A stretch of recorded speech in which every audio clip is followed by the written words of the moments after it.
یعنی استاد کا تعلیم دیتے ہوئے، واعظ و نصیحت کرتے ہوئے، اذا رأى ما یکرہ، جب وہ کوئی ناپسندیدہ کام دیکھے، ناپسندیدہ بات سنے یا دیکھے تو اس وقت اس کا غصہ کرنا ہے۔ وہ یہ باب باندھا ہے اور اس کے تحت 3 روایات لے کر آئے ہیں۔ تو پہلی روایت جو پہلی حدیث ہے وہ آج ہم اس کو پڑھیں گے، اور اگلی 2 جو ہیں وہ احادیث ہم انشاءاللہ اگلی نشست میں اس کا مطالعہ کریں گے۔ پہلی حدیث ہے حدیث نمبر 90 ہے۔ حدثنا محمد بن کثیر، امام بخاری رحمۃ اللہ علیہ فرماتے ہیں کہ ہم سے محمد بن کثیر نے روایت کی، قال، وہ فرماتے ہیں کہ اخبرنا سفیان، وہ فرماتے ہیں کہ ہم سے سفیان یہ الثوری ہیں، عن ابن ابی خالد، اور وہ کہتے ہیں کہ ہم سے ابن ابی خالد نے بیان کیا، یہ ان کا نام اسماعیل ہے، عن قیس بن ابی حازم، یہ قیس بن ابی حازم جو ہیں یہ تابعی ہیں، وہ عن ابی مسعود الانصاری رضی اللہ عنہ، وہ ابو مسعود انصاری رضی اللہ تعالیٰ عنہ سے روایت کرتے ہیں، قال، جو فرماتے ہیں کہ قال رجل، کہ ایک شخص نے آ کر عرض کی، اور اس کے بارے میں کہا جاتا ہے کہ یہ حزم بن ابی کعب تھے، یا رسول اللہ صلی اللہ علیہ وسلم، لا اکاد ادرک الصلاۃ، کادا یکادو ہوتا ہے قریب کے معنی میں، ان قریب یعنی کہ اچانک ایسا ہو جائے، تو اچانک ان قریب ایسا نہ ہو جائے کہ ادرک الصلاۃ، کہ میں صلاۃ کو نہ پا سکوں۔ اس کا جو ہے وہ دوسرے الفاظ کے ساتھ جو جہاں پر اس کے دوسرے طرق آئے ہیں، یہ دوسرے مقامات پر امام بخاری اس روایت کو لے کر آئے ہیں، وہاں پر دوسرے الفاظ کے ساتھ آئے گا، یعنی کہ وہ کہنے کا ان کا مقصد یہ ہے کہ میں صلاۃ کو نہ پا سکوں، ایسا ان قریب وقت آ جائے کہ میں صلاۃ میں شامل نہ ہو سکوں، یعنی کہ جماعت میں کے ساتھ نماز نہ پڑھ سکوں۔ کس وجہ سے؟ مما یطول بنا فلان، کہ کوئی شخص جو ہے جب جماعت کراتا ہے تو وہ اس کو طول دیتا ہے۔ فما رأیت النبی صلی اللہ علیہ وسلم، ابو مسعود انصاری جو صحابی ہیں وہ فرماتے ہیں کہ میں نے نبی صلی اللہ علیہ وسلم کو میں نے کبھی بھی نہیں دیکھا فی موعظۃ اشد غضبا من یومئذ، کہ کبھی انہوں نے واعظ و نصیحت کرتے ہوئے کبھی غصہ کیا ہو، اور اس دن وہ سخت غصے میں تھے۔ فقال، اور فرمایا، ایھا الناس انکم منفرون، کہ اے لوگو تم میں سے بعض ایسے ہیں جو لوگوں کو دین سے، اللہ کی عبادت کرنے سے متنفر کرتے ہیں۔ فمن صلی بالناس، لہٰذا تم میں سے جب کوئی امام بنے، لوگوں کو نماز پڑھائے، فلیخفف، تو وہ اس میں تخفیف کرے۔ فإن فیہم المریض والضعیف وذا الحاجہ، کیونکہ جو پیچھے مقتدی ہوتے ہیں، جو عوام ہوتی ہے مسلمانوں کی، اس میں سے کچھ مریض بھی ہوتے ہیں، کچھ ضعیف ہوتے ہیں، بوڑھے اور ناتواں ہوتے ہیں، وذا الحاجہ، اور کچھ ایسے ہوتے ہیں جن کو کوئی ضروری کام بھی ہو سکتا ہے۔ تو یہ روایت جو ہے امام بخاری رحمۃ اللہ علیہ اس باب کے تحت پہلی لے کر آئے ہیں، اور اسی سے جو ہے وہ نبی صلی اللہ علیہ وسلم کا، کیونکہ اس میں غصے میں آنا جو ہے وہ ذکر ہوا ہے، تعلیم دیتے ہوئے، واعظ و نصیحت کرتے ہوئے، تو اسی لیے یہیں سے باب، ترجمۃ الباب جو ہے وہ ثابت ہوتا ہے۔ اس روایت کو امام بخاری رحمۃ اللہ علیہ 4 اور مقامات پر لے کر آئے ہیں، یعنی 5 مقامات پر یہ روایت آئی ہے۔ اس کے بعد یہ روایت جو ہے وہ کتاب الاذان میں 2 مرتبہ لے کر آئے ہیں۔ کتاب الاذان میں جو پہلی مرتبہ لائے ہیں، باب نمبر 61 ہے، باب تخفیف الامامی فی القیامی، باب اس بارے میں کہ امام جو ہے وہ جب قیام کرے اس میں تخفیف کرے، یعنی کہ اس کو مختصر کرے۔ مختصر اس معنی میں کہ اس میں چھوٹی صورتیں پڑھے، ایسا نہیں کہ تیز تیز پڑھ دے، اس کو جلدی جلدی پڑھ دے، پتہ ہی نہیں چلے کہ کیا تلاوت کی جا رہا ہے، بلکہ تخفیف سے معنی یہاں پر جو ہے، جو نبی صلی اللہ علیہ وسلم کا حکم بھی ہے وہ بھی یہ ہے کہ تخفیف جو ہے وہ چھوٹی صورتیں پڑھے۔ واتمام الرکوع والسجود، اور رکوع اور سجود کو پورا پورا ادا کرے۔ یہ امام کے لیے جو انسٹرکشنز آئی ہیں اس کے اوپر یہ باب باندھا ہے۔ تو یہاں پر جو ہے وہ یہی والی روایت لے کر آئے ہیں، تو یہاں پر کچھ الفاظ جو ہیں وہ مختلف ہیں، وہ میں پڑھ دینا چاہوں گا۔ قال اخبرنی ابو مسعود، وہی جو قیس جو تابعی ہیں وہ فرماتے ہیں کہ مجھے ابو مسعود رضی اللہ عنہ نے خبر دی کہ ان رجلا قال، کہ ایک شخص آیا اور عرض کی واللہ یا رسول اللہ، اللہ کی قسم اے اللہ کے رسول، انی لتأخر عن صلاۃ الغداۃ، کہ میں جو ہے وہ صلاۃ جو فجر کی ہے، صبح کی نماز ہے، اس میں لیٹ پہنچتا ہوں، من اجل فلان مما یطول بنا، اس وجہ سے کہ فلانا شخص جو ہے وہ نماز کو بہت لمبا کر دیتا ہے۔ یہ معاذ بن جبل رضی اللہ تعالیٰ عنہ، دوسری روایات میں آتا ہے کہ انہوں نے نماز جو ہے وہ بہت ہی لمبی پڑھا دی تھی۔ باقی روایت جو ہے وہ الفاظ وہی ہیں جو ہم پیچھے پڑھ رہے ہیں۔ یہاں پر ایک بات کو سمجھ لینا چاہیے کہ دین جو ہے وہ، جیسا کہ پہلے بھی کئی موقع پر بیان کیا گیا اس بات کو، کہ دین جو ہے وہ توقیفی ہے، وہ گیون ہے، دے دیا گیا ہے، بتا دیا گیا ہے۔ دین اگر ہمیں کسی چیز کے بارے میں کچھ انسٹرکشن دیتا ہے تو اس انسٹرکشن یعنی کہ وہ جو قاعدہ بیان کرتا ہے اس کی تفصیل بھی وہ خود ہی بیان کرتا ہے۔ وہ کسی چیز کے بارے میں میانہ روی اختیار کرنے کا اگر حکم دیتا ہے تو وہ میانہ روی کو ڈیفائن بھی کرتا ہے کہ اس کے کیا معنی ہے۔ وہ اگر ایمان لانے کا حکم دیتا ہے تو ایمان کی ڈیفینیشن بھی بیان کرتا ہے۔ جیسے ابھی آپ نے پچھلی ایک دو نشستوں میں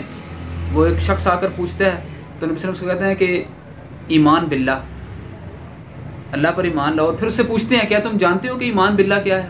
تو ایمان باللہ کی پھر تعریف بیان کرتے ہیں۔ تو ایسے ہی ہر معاملے میں شریعت وضو کرنے کا حکم دیتی ہے تو وضو کا طریقہ بیان کرتی ہے، نماز پڑھنے کا حکم دیتی ہے تو نماز پڑھنے کا طریقہ بیان کرتی ہے، والدین کی خدمت کرنے کا حکم دیتی ہے شریعت تو پھر بیان کرتی ہے کہ اس کی خدمت کیسے کی جائے، انفاق فی سبیل اللہ کا حکم دیتا ہے اللہ رب العزت اور اس کے رسول تو وہ بتا دیتے ہیں کہ کس طریقے سے کس کس موقع پر کتنا کتنا کہاں کہاں خرچ کرنا ہے۔ تو عرض کرنے کا مقصد یہ ہے کہ شریعت نے جس چیز کا حکم دیا ہے، جس چیز سے منع کیا ہے، اس کی تفصیلات بھی خود بیان کر دی ہے۔ اب یہاں اس تمہید کو باندھنے کا مقصد یہ ہے کہ اگر تخفیف کا حکم دیا ہے شریعت نے تو اس تخفیف کو بھی کر کے دکھایا ہے پیارے نبی صلی اللہ علیہ وسلم نے۔ ہمیں کئی اور روایات ایسی ملتی ہیں جس میں نبی صلی اللہ علیہ وسلم کی مسنون وہ طریقہ نماز آیا ہے جس میں انہوں نے مخصوص صورتیں پڑھی ہیں، جیسا کہ جمعے کی صلاۃ میں اکثر نبی صلی اللہ علیہ وسلم سورۃ الاعلیٰ اور غاشیہ پڑھتے تھے، اور ایک کچھ روایات میں ہے کہ سورہ الجمعہ اور منافقون پڑھتے تھے۔ اب یہ نبی صلی اللہ علیہ وسلم کی متواتر عمل تھا کہ ان چاروں میں سے کوئی بھی دو سلیکٹ کر کے تو جو ترتیب کے ساتھ آئی ہیں وہ پڑھا کرتے تھے۔ اسی طریقے سے فجر کی صلاۃ میں بھی مختلف ہیں، جمعے والے دن خاص طور پہ سورہ الف لام میم سجدہ اور سورہ الدہر پڑھا کرتے تھے۔ اب یہ اچھی بڑی 3 رکوع اور 2 رکوعات پر مشتمل یہ صورتیں ہیں۔ ایسے ہی اور بھی بہت ساری جگہوں پر نبی صلی اللہ علیہ وسلم کی ہمیں روایات ملتی ہیں اور صحابہ کرام بھی پھر اس کی نقل کرتے ہوئے پڑھا کرتے تھے۔ اب کوئی شخص اس طریقے کو اختیار کرے نبی صلی اللہ علیہ وسلم کے اور اس کے اوپر کہا جائے جی کہ دیکھیں جی یہ تو تخفیف کا حکم دیا گیا ہے اور آپ نبی صورتیں پڑھ رہے ہیں، تو جس نبی صلی اللہ علیہ وسلم نے تخفیف کا حکم دیا ہے وہ اپنے کہے پر زیادہ کاربند تھے، اپنے کہے پر زیادہ کاربند تھے۔ جو امت کو جس چیز کا حکم دے رہے ہوں کیا وہ خود نہیں؟ ہم انسانوں میں سے تو جتنے بھی علامہ ہوں، جتنے بھی دائی ہوں، جتنے بھی مسلم بن جائیں، کمیاں کوتاہیاں بہت زیادہ ہو سکتی ہیں، لیکن انبیاء کرام ایسے ہوتے ہیں کہ وہ اپنے قول اور فعل کا ان کے اندر تضاد نہیں ہوتا ہے، وہ جس چیز کا خود حکم دیتے ہیں خود اس کے اوپر عمل کر کے دکھاتے ہیں۔ لہٰذا تخفیف کا وہی معنی ہوگا جو نبی صلی اللہ علیہ وسلم نے کر کے دکھایا۔ لہٰذا سنت کے ساتھ صلاۃ ادا کرنے کو اس کے اوپر کوئی یہ حدیث پیش نہ کرے کہ نبی صلی اللہ علیہ وسلم نے اس کے اوپر غصے ہوئے تھے۔ یہ ایسا تھا کہ ایک سب سے سورہ بقرہ پڑھنی شروع کر دی، اب 286 آیات ہیں جی، 3.5 پارے بنتے ہیں سورہ بقرہ کے، سورہ نساء ہے، سورہ آل عمران ہے، 1.5 2 پارے بنتے ہیں، تو اس کے اوپر غصے ہوئے ہیں۔ اور یہ غصہ ہونا بنتا بھی ہے کہ ایک بندہ 2.5 پارے 3.5 پارے پڑھے گا تو اچھے بلا وقت لگے گا، لیکن جہاں تک بات ہے 2 رکوع 3 رکوع 4 رکوع، سورہ مریم اکثر پڑھا، سورہ طٰہٰ ہے، یہ پڑھا کرتے تھے۔ تو یہ 3 4 5 رکوعات کی جو ہے یہ صورتوں کے اوپر نہ نبی صلی اللہ علیہ وسلم نے کبھی منع کیا ہے اور نہ صحابہ کرام اس سے، تو یعنی کہ ابھی صرف آپ یعنی کہ یہ سورہ اعلیٰ ہی پڑھ دیں اور غاشیہ ہی پڑھ دیں تو جمعے والے دن تو کئی لوگ جو ہے ناراض ہو جاتے ہیں، سورہ منافقون سورہ جمعہ پڑھ دیں تو اور زیادہ جی۔ تو ان جو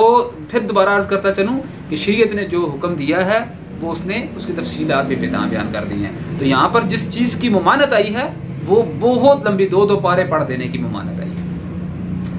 اس سے متصل ہی ایک باب چھوڑ کر باب نمبر 63 پھر باندھا ہے، باب من شکا امامہ اذا طول، جب امام بہت زیادہ طویل کر دے نماز کو تو اس کی شکایت کرنا۔ وقال ابو اسید طولت بنا یا بنی،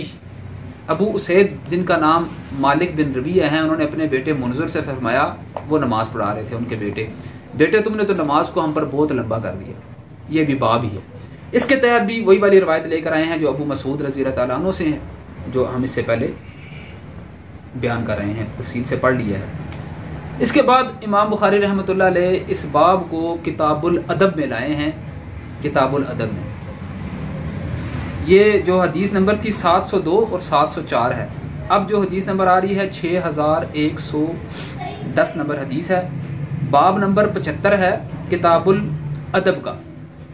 باب ما یجوز من الغضب والشدۃ لامر اللہ عز وجل، کہ اللہ رب العزت کے احکامات کی بابت، یعنی کہ شرع کے کسی کام کے حوالے سے بندے کا اس کے خلاف دیکھے تو اس کے اوپر شدت اور غضب کا آ جانا اس کے اندر۔ وقال اللہ تعالی، اور اللہ رب العزت فرماتا ہے، جاہد الکفار والمنافقین واغلظ علیہم، سورہ توبہ میں ہے کہ اے نبی صلی اللہ علیہ وسلم جہاد کیجئے کفار سے اور منافقین کے ساتھ بھی، اور ان کے اوپر غصہ کیجئے، سختی کیجئے، ان کے ساتھ غضب والا معاملہ کیجئے، واغلظ علیہم۔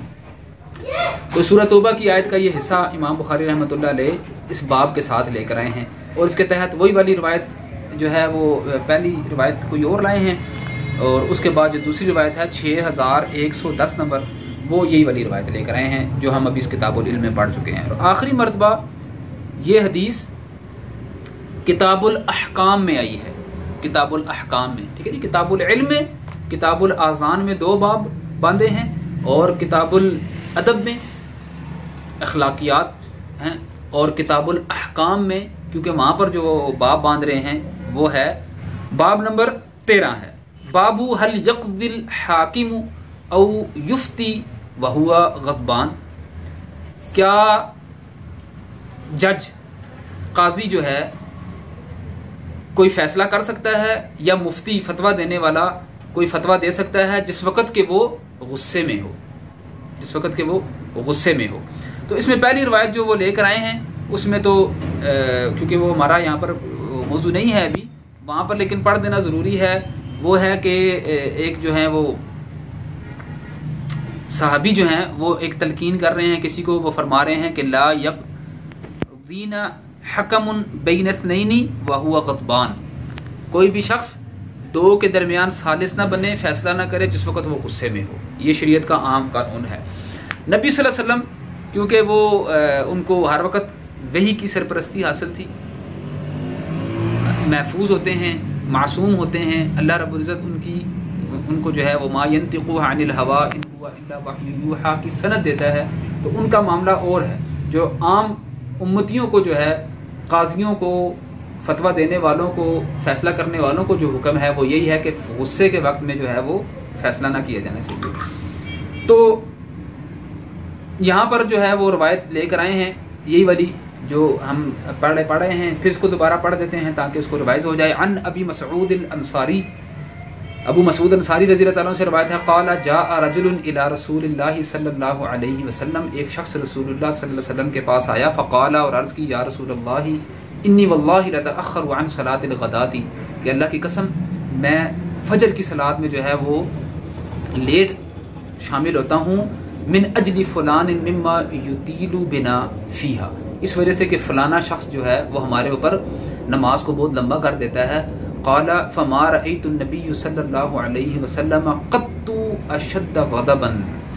من موعظة منه یومئذ، کہ میں نے اس دن نبی صلی اللہ علیہ وسلم کو واعظ و نصیحت کرتے ہوئے سب سے زیادہ غضب میں دیکھا۔ ثم قال، اور پھر انہوں نے فرمایا، یا ایھا الناس، اے لوگو، ان منکم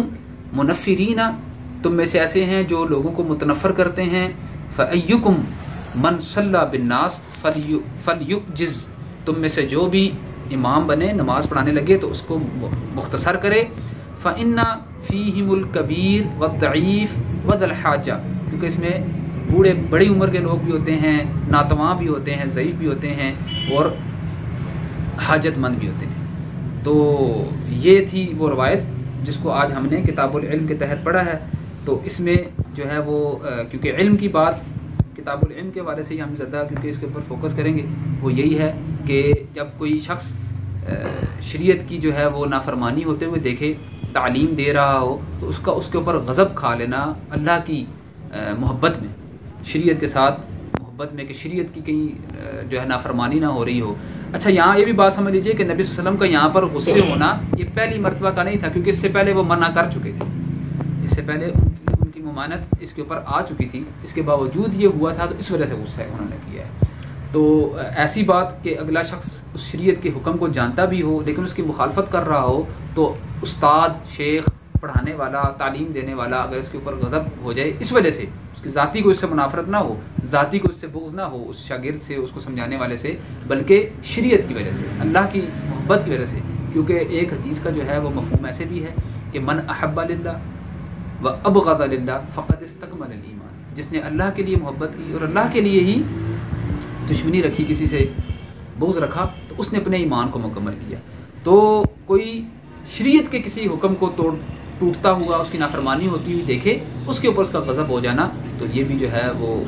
جائز ہے۔ تو اللہ رب العزت سے دعا ہے کہ وہ ہمیں علم کے میدانوں میں